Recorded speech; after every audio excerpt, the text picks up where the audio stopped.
Pemirsa, bertepatan dengan Hari Anti Korupsi Sedunia pada 9 Desember 2019 lalu, Presiden Joko Widodo menyinggung kembali wacana hukuman mati terhadap narapidana koruptor. Menurut Presiden, hukuman mati bisa saja diterapkan jika hal tersebut merupakan kehendak masyarakat. Selengkapnya akan kita simak pernyataan Presiden Jokowi berikut ini. Itu yang pertama. Kehendak masyarakat. Kalau masyarakat memang berkehendak seperti itu ya dalam rancangan undang-undang pidana, tipikor itu dimasukkan. Tapi sekali lagi juga tergantung kepada yang ada di legislatif. Pemerintah bakal jadi inisiatif. Bakal jadi inisiatif pemerintah bakal seperti itu. Ya bisa saja kalau memang itu kehendak dari masyarakat. Ya, hukuman mati bagi koruptor sebenarnya bukan kali ini saja dibicarakan. Sejak tahun 1999, Peraturan Perundangan tentang Pemberantasan Tindak Pidana Korupsi telah mencantumkan bahwa koruptor bisa dijatuhkan hukuman mati. Kita akan lihat bersama aturan yang terkait dengan hukuman mati untuk para koruptor. Kita melihat dalam Undang-Undang Nomor 31 Tahun 1999 yang kemudian diubah dalam Undang-Undang Nomor 20 Tahun 2001 tentang pemberantasan tindak pidana korupsi. Dalam pasal 1 ayat 2, pemirsa, di sini dikatakan dalam hal tindak pidana korupsi dilakukan dalam keadaan tertentu, pidana mati dapat dijatuhkan. Ya, di sini adalah dalam keadaan tertentu. Kita akan melihat sebenarnya keadaan seperti apa saja yang bisa dilakukan pidana mati atau bisa dijatuhkan terhadap pidana mati. Kita akan melihat keadaan tertentu koruptor bisa dipidana mati. Yang pertama adalah korupsi dana penanggulangan keadaan bahaya. Kemudian juga ada korupsi dana bencana alam nasional. Yang ketiga, korupsi dana penanggulangan akibat kerusuhan sosial yang meluas. Ada korupsi dana penanggulangan krisis ekonomi dan juga moneter. Dan juga yang terakhir adalah pengulangan tindak pidana korupsi. Jika sudah pernah menjadi narapidana, dikenai hukuman dan mengulang kembali, ini juga bisa sebenarnya untuk diberikan hukuman mati. Namun kenyataannya saat ini pun belum ada putusan pengadilan tindak pidana korupsi apalagi MA yang memvonis hukuman mati bagi koruptor. Yang paling tinggi adalah pidana seumur hidup. Seperti yang kita lihat ada 3 narapidana yang mendapatkan vonis hukuman terberat kasus korupsi selama ini. Kita lihat yang pertama ada terkait dengan kasus pembobolan Bank BNI senilai 1,2 triliun rupiah dengan vonis seumur hidup dengan terpidana Adrian Waworuntu. Kemudian juga ada kasus jual beli perkara pilkada, kalau Anda masih ingat, Akhil Mukhtar ini juga mendapatkan vonis seumur hidup, serta kasus anggaran alutsista jet tempur F-16 dan heli Apache ini dengan terpidana Brigjen Teddy Hernayadi. Ketiganya divonis seumur hidup, tetapi memang tidak ada untuk vonis hukuman mati bagi para koruptor. Dan selain 3 narapidana ini, secara umum kualitas putusan perkara korupsi tergolong ringan. Bahkan berdasarkan data dari Indonesian Corruption Watch, rata-rata putusan kasus korupsi adalah 2 tahun 6 bulan penjara. Kita akan lihat.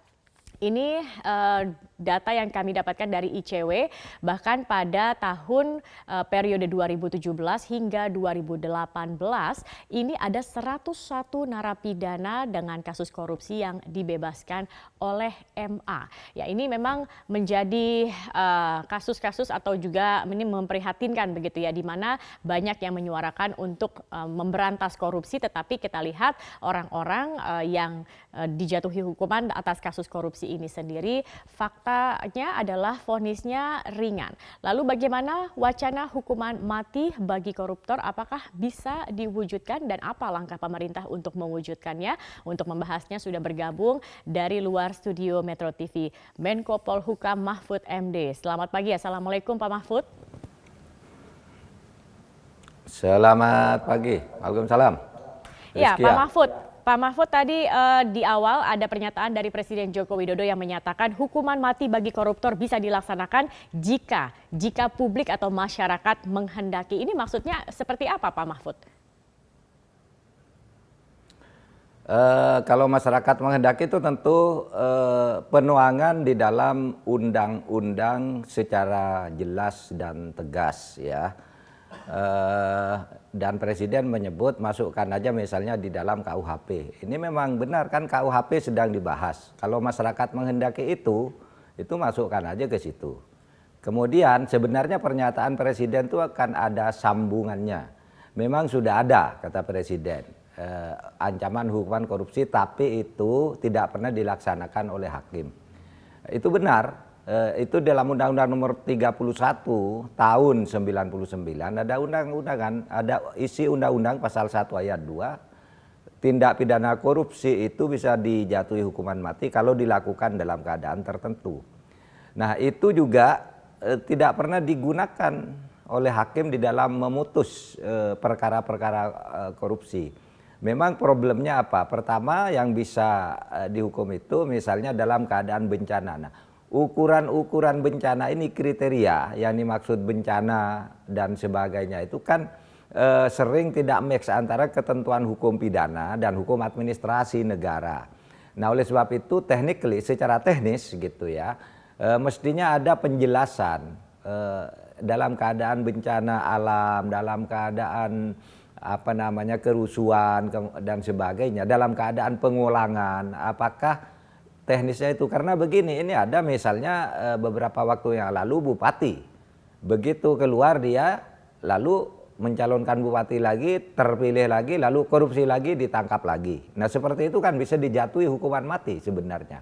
Nah, jadi saya kira jelas tuh pernyataan Presiden ada sambungannya. Kalau mau kehendak rakyat, masukkan di dalam RUU KUH Pidana. Sekarang itu di RUU KUH Pidana yang baru, RKUHP yang baru, hukuman mati itu tidak spesifik menyangkut korupsi, cuma ada rentang. Kalau kejahatan ini hukumannya sekian, kejahatan ini sekian sampai sekian.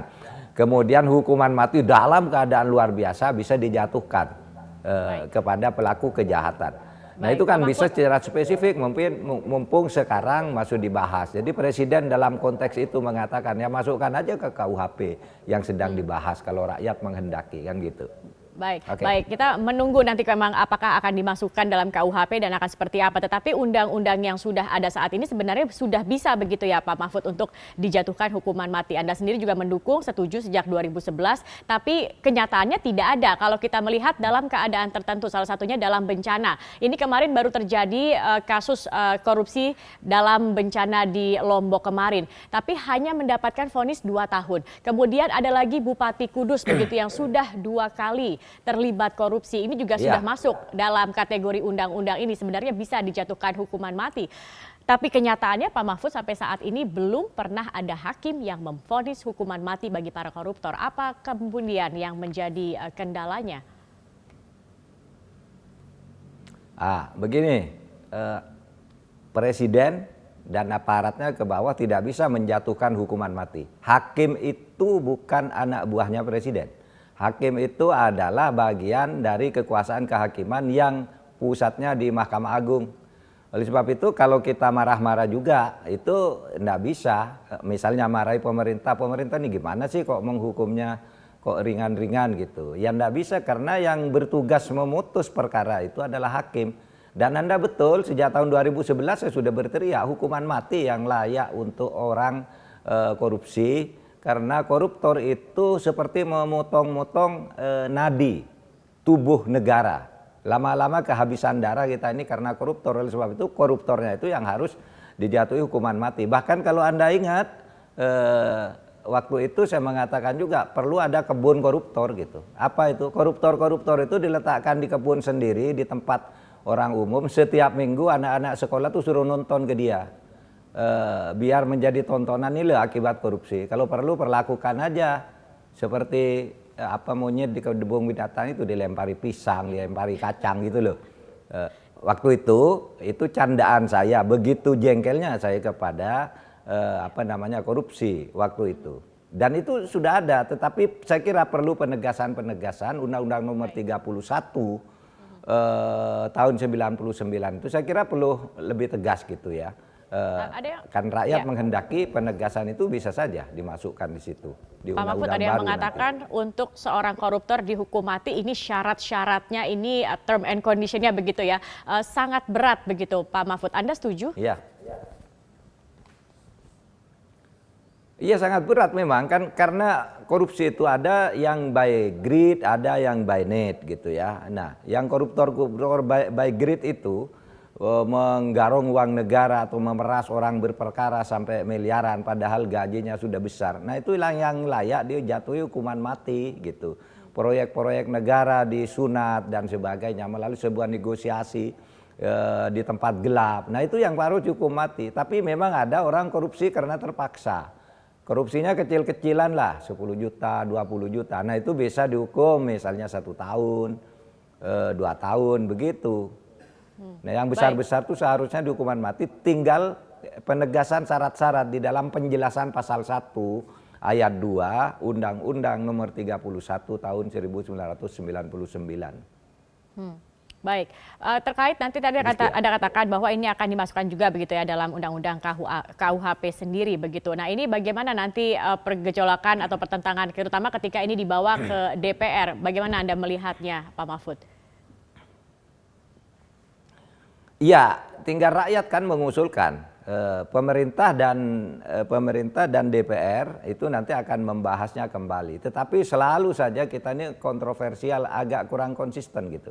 Ketika ada nanti usul hukuman mati seperti itu, nanti ada gerakan-gerakan LSM tertentu yang selalu berteriak gitu. Nggak boleh hukuman mati. Ketika kita menghukum ringan, lalu dikritik. Ini hukumnya kok seperti ini. Nah seperti itu yang selalu kita hadapi di negara ini. Tapi kalau saya sih setuju sekarang diusulkan aja ke DPR agar di-insert gitu bahwa koruptor, narkoba, pembunuhan berencana dan sebagainya itu masih ada 4 kan yang sekarang teroris diancam hukuman mati aja, tegas-tegas saja dimasukkan di dalam KUHP kita, rancangan hukum kita, undang-undang hukum pidana kita yang sekarang ini akan segera dibahas lagi. Mari kita kalau mau itu aja. Dan Presiden benar masukkan ke situ tempatnya gitu. Mumpung ini dalam momentum pembahasan sekarang. Gitu. Baik, Pak Mahfud, nanti saya juga ingin menggali mengenai efek jera begitu. Ada yang mengatakan hukuman mati ini tidak berbanding lurus dengan efek jera yang kemudian nanti bisa mengurangi angka korupsi. Tapi kita akan ikuti dulu Pak Mahfud dan juga pemirsa jeda pariwara berikut ini. Pemirsa kami akan kembali tetap bersama kami di Metro Pagi Prime Time.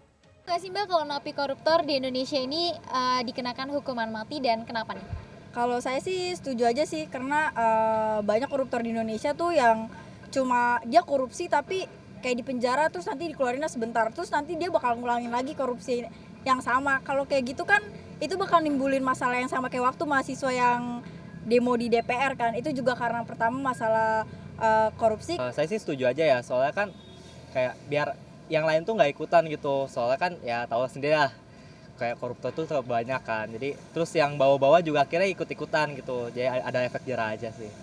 Oh sangat setuju sekali, karena koruptor itu telah merugikan negara dan menyengsarakan banyak rakyat. Setuju sih, karena dia udah ngerugiin negara, maksudnya maling aja sampai kayak kalau ada yang ketahuan digebukin kayak gimana gitu kan, ya koruptor yang lebih gede harusnya lebih parah sih. Baik, Anda masih bersama kami di Metro Pagi Prime Time dan kami masih bersama dengan Menko Polhukam Mahfud MD. Tadi sudah kita dengarkan bersama juga pemirsa bagaimana pendapat warga mengenai wacana hukuman mati bagi koruptor, dan semua ini tadi mengatakan mereka sangat setuju untuk dilakukan hukuman mati. Tetapi Pak Mahfud, ada yang mengatakan bahwa hukuman mati ini diberikan agar ada efek jera, tapi ada juga yang berpendapat hukuman mati ini tidak akan berpengaruh terhadap efek jera begitu. Anda bagaimana melihatnya? Apakah memang hukuman mati ini bisa memberikan efek jera? Gini, pertentangan tentang efek jera atau tidak itu sudah hampir setiap bicara hukuman mati itu selalu kontroversial. Ada yang bilang itu memberi efek jera, ada yang tidak. Bahkan sampai ada film yang sangat bagus tuh, Life of David Gill gitu, itu sangat menarik, itu kan kontroversi tentang hukuman mati itu, sangat bagus filmnya. Nah saya sendiri begini, efek jera itu artinya agar yang bersangkutan tidak melakukan lagi, itu jera namanya. Kalau orang lain yang tidak melakukan itu penangkalan, artinya orang menjadi takut. Nah, oleh sebab itu tidak bisa dong orang mengatakan hukuman mati tidak memberi efek jera. Bagaimana kita tahu orang sudah mati jera atau tidak? Ya kan? Jadi tidak bisa dalil itu dikatakan ada hukuman mati tidak ada efek jera. Orang sudah mati tidak bisa diukur jera apa tidak orang sudah mati. Nah, kalau maksudnya penangkalan agar orang lain takut bisa dibantah juga. Hukuman mati tidak menyebabkan orang lain takut karena korupsi masih banyak. Itu bisa dibantah juga dengan mengatakan, bagaimana Anda tahu bahwa orang lain tidak takut karena korupsi masih banyak. Kalau tidak ada hukuman mati mungkin masih lebih banyak. Kan begitu juga teorinya. Oleh sebab itu teorinya tidak usah berputar-putar di situ. Perdebatan itu udah selesai sebenarnya. Tidak ada ujung pangkalnya. Kita sekarang putuskan mau enggak hukuman mati. Kalau mau ayo kita lakukan sama-sama gitu. Hukuman mati terhadap koruptor. Tapi nanti kan ada lagi orang yang berteriak-teriak. Negara ini kok menghukum mati sih, kok menghukum ringan si koruptor. Sesudah diberlakukan hukuman mati nanti marah-marah lagi. Melanggar HAM lah. Nanti ketika mau dieksekusi marah-marah lagi. Pada sudah divonis eksekusi marah-marah lagi. Padahal kejahatannya sudah jelas, sudah inkrah, sudah diuji oleh beberapa pengadilan, mulai dari tingkat 1, tingkat PT, tingkat kasasi PK, sudah diputuskan gitu, masih ribut lagi gitu. Jadi mari kita bersikap yang sportif saja. Ya? Baik, Pak Mahfud, kalau memang tidak akan seandainya memuaskan banyak ya, oleh sebab itu ada hukum. Ya, Pak Mahfud, kita andai-andai saja misalnya memang akan diberlakukan begitu hukuman mati. Dari pemerintah sendiri seperti apa nantinya mekanisme atau pengaplikasiannya untuk hukuman mati bagi para koruptor ini? Enggak, tinggal sekarang kan sekarang bolanya sudah di DPR nih. RKUHP itu kan ditunda pembahasannya karena ada kalau enggak salah 11 poin. Ditambahkan aja lagi satu. Sisipkan aja hukuman mati gitu, mumpung belum diketok palunya gitu. Nah itu kan bisa rakyat aja masukkan ke DPR lewat fraksi apa gitu, fraksi yang menyetujui hukuman mati agar memasukkan itu di dalam proses pembahasan. Meskipun mungkin tidak mudah karena itu tidak ini masuk. Pak Mahfud, apalagi kita tahu banyak juga kasus korupsi yang menjerat para anggota DPR ini sendiri begitu. Nah itu dia, masalahnya kan di DPR. DPR itu banyak anggota DPR yang sudah dikorupsi, di penjara karena korupsi, gitu. Tetapi saya kira yang di DPR yang membahas itu kan tidak di penjara, sehingga mari kita ketuk hatinya gitu, agar dia takut gitu, sehingga memasukkan sendiri ancaman hukuman itu dalam KUHP. Meskipun harus diingat, RKUHP yang baru itu kan sebenarnya sudah selesai di tingkat Bamus ya. Sehingga sekarang pembahasannya dimulai lagi pada masalah tertentu. Tidak ada soal hukuman mati itu. Tetapi saya kira bisa mumpung belum gitulah. Kalau memang ada kekuatan yang besar dari masyarakat menghendaki itu, ya masuk aja ke DPR. Nanti kita bicarakan di tingkat pemerintah untuk mendukung apa tidak proses itu. Atau masuk ke undang-undang lain. Revisi Undang-Undang nomor 31 lagi atau nomor 20 tahun 2002 gitu, direvisi di situ agar hukuman mati itu mutlak bagi korupsi yang bernilai sekian gitu. Nggak usah syarat-syarat bencana alam, syarat pengulangan apa gitu, nggak perlu itu. Dihapus tuh penjelasannya, tapi diberi inisiatif penjelasan masyarakat baru. ini yang seperti dikatakan Presiden Joko Widodo yang diharapkan begitu ya untuk terkait hukuman mati bagi koruptor ini. Pak Mahfud, selain hukuman mati, apakah Anda juga sudah memikirkan mungkin ada hukuman-hukuman lain begitu yang bisa diberikan kepada koruptor yang mungkin bisa lebih efektif untuk memberikan efek jera, pencegahan begitu? Apakah mungkin dengan dimiskinkan atau grasi dan remisinya dicabut, tidak ada lagi pemberian grasi atau remisi bagi para narapidana koruptor, atau mungkin ada wacana atau hal lain yang sudah dipikirkan oleh pemerintah, Pak Mahfud? Untuk remisi ya, sampai sekarang kita tidak setuju koruptor itu diberi remisi. Peraturannya masih berlaku. Masih ada pertarungan di perubahan rancangan perubahan undang-undang pemasyarakatan akan membuka pemberian remisi kepada koruptor. Sejak dulu saya termasuk yang tidak setuju, nggak usah diremisi itu koruptor itu. Nah kalau gerasi itu kan Mahkamah Agung lagi yang menentukan nanti. Ini kemarin banyak yang dikurangi dan sebagainya. Itu urusan Mahkamah Agung lah. Kami tidak boleh ikut-ikut ke Mahkamah Agung gitu. Nah, itu soal remisi ya. Pemiskinan, saya juga sudah usul dan sudah banyak orang yang usul. Di beberapa negara, Mbak, orang kalau korupsi itu selain dimiskinkan, hartanya disita, hak-hak keperdataannya dicabut. Apa? Dia tidak boleh ambil kredit ke bank untuk usaha, misalnya. Di beberapa negara sudah begitu, karena memang ada di konvensi itu, setiap negara, pihak yang menandatangani itu, ya, yang ikut UNIC itu dikatakan ya boleh melakukan langkah apapun untuk memberantas korupsi. Dan di beberapa negara lalu ada pemiskinan itu, hartanya disita semuanya, usaha-usahanya ditutup. Itu maksudnya biar tidak melakukan orang lain tidak melakukan itu karena ancamannya sangat berat. Tapi di tempat kita itu selalu aja kalau ada usul begitu ditentang oleh yang lain. Mungkin juga dibiayai oleh para koruptor juga ya untuk menentang hal-hal yang kayak gitu itu. Kalau saya sih keras saja lah kalau korupsi itu. Baik, Gitu. artinya bisa menjadi alternatif begitu ya Pak ya untuk dimiskinkan. Ini juga harus ada payung Bisa. hukumnya juga begitu. Betul, harus ada payung hukumnya memang. Nah itulah ketika akan membuat payung hukum itu, lalu muncul pembela-pembela yang tidak jelas itu, tetapi suaranya kencang sekali karena Anda sebagai wartawan juga nyiarkan yang begitu-begitu.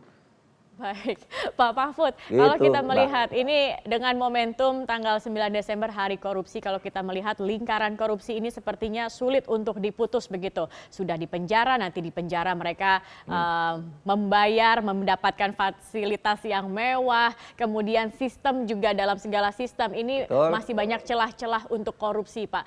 Momentum di tanggal 9 Desember kemarin, Hari Anti Korupsi kemarin, Pak Mahfud sebenarnya bagaimana kemudian pemerintah akan serius untuk benar-benar memberantas korupsi. Apa yang akan misalnya dilakukan jangka pendek dan jangka panjangnya Pak Mahfud? Pidato Presiden Jokowi di Sentul beberapa waktu yang lalu itu sudah mengatakan di dalam rapat kabinet juga kemarin sore Presiden Jokowi sudah mengatakan kemarin ada rapat terbatas gitu. Jangan sampai toleran terhadap korupsi sepeser pun gitu. Dan Presiden kan mengatakan waktu di Sentul itu, kalau Anda suka menggigit orang karena cara-cara melakukan korupsi, kalau Anda tidak kapok, saya gigit sendiri, kata Pak Jokowi kan begitu. Sikapnya tegas. Cuma kan Presiden ini bukan eksekutor lapangan ya. Kadang-kala pesan-pesan begitu tuh di bawah dimain-mainkan juga. Sementara Presiden lepas perhatiannya karena secara berjenjang strukturnya itu mungkin ada yang bocor-bocor di bawahnya. Kemudian misalnya kalau kita Presiden kemarin mengatakan saya sudah bicara kepada KPK menginformasikan banyak hal. Kemarin bukan laporan ya. Kalau Presiden itu kan bukan laporan, menginformasikan kalau ketemu pimpinan KPK di bidang perminyakan, di bidang ini. Tapi nyatanya juga tidak ditindaklanjuti misalnya. Apa itu betul? Betul. KPK sendiri menyatakan ada belasan ribu laporan di sini. Sementara setahun hanya bisa selesai 50. Paling banyak 100 kasus dalam setahun. Dan itu yang ece-ecean juga. Gitu. Jadi di KPK banyak yang tidak tertangani juga Mbak. Baik. Gitu. Baik Pak Mahfud. Baik, artinya memang keseriusan ini sudah ada, tinggal bagaimana yang jajaran di bawah dan khususnya KPK ini mengeksekusi kasus-kasus korupsi dan juga nantinya hukuman yang diberikan para hakim juga bisa diberikan sesuai dengan ganjaran apa yang sudah diperbuat oleh para tersangka ataupun juga narapidana korupsi ini. Terima kasih Menko Polhukam Mahfud MD sudah bergabung bersama kami di Metro Pagi Prime Time.